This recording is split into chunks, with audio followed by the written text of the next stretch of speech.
Video पसंद आए तो लाइक एंड सब्सक्राइब जरूर कर दें, इससे मोटिवेशन मिलती है। आशा एक ऐसी चीज है जो हमें आदर्श बनाती है। ये कहानी किसी और पर आशा रखने वाले का क्या परिणाम होता है उसके बारे में है। किसी गांव में एक धनवान सेठ रहते थे। गांव के सबसे अमीर लोगों में उनका नाम आता है।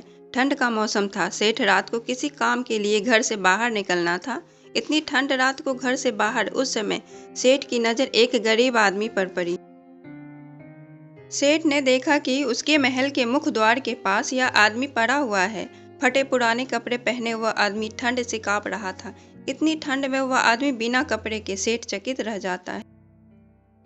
सेठ उस आदमी के पास जाता है और उससे मेहमान की तरह पूछता है, क्या तुम्हें ठंड नहीं लग रही है?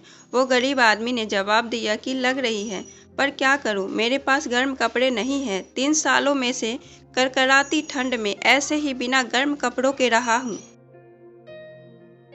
उस आदमी ने सेठ से यह भी कहा कि भगवान ने मुझे इतनी शक्ति दे दी है कि मैं इस ठंड सह पाऊं और जी पाऊं। ये सब दुखी सेठ को इस गरीब आदमी पे दया आता है। सेठ ने उस आदमी से कहा कि तुम यहीं पे रुको, तुम्हारे लिए हॉट कपड़े मंगवाता हूँ।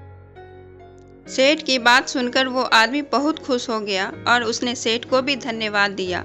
वह आदमी आशाधारक सेठ को लेकर अपने महल में चला जाता है। महल के अंदर के व्यापारी सेठ अन्य कारीगरों में शामिल हो जाते हैं और उस आदमी के लिए गर्म कपड़े देना भूल जाते। अगली सुबह सेठ के महल में काम करने वाला एक नौकर सेठ को बताता है कि बाहर एक आदमी मर गया है। उस गरीब आदमी की मौत का ठंड का कारण क्या हुआ? उस आदमी के मृत शरीर के पास जमीन पर एक संदेश लिखा था, जो उस गरीब आदमी ने अपनी मृत्यु के पूर्व लिखा था।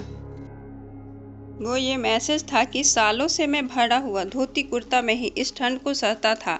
मित्र, कल रात में मैंने ये आशा रखी गर्म वस्त्र पहनने की और इस आशा ने ही मेरी जान ले ली। दूसरों पे आशा बनाए रखने से हम बार बार उस पर निर्भर हो जाते हैं और ये बात हमारी दुर्बलता का कारण बनती है। हमें दूसरों पे रहने के स्थान पर स्वयं को सबल बनाने का प्रयास करना चाहिए।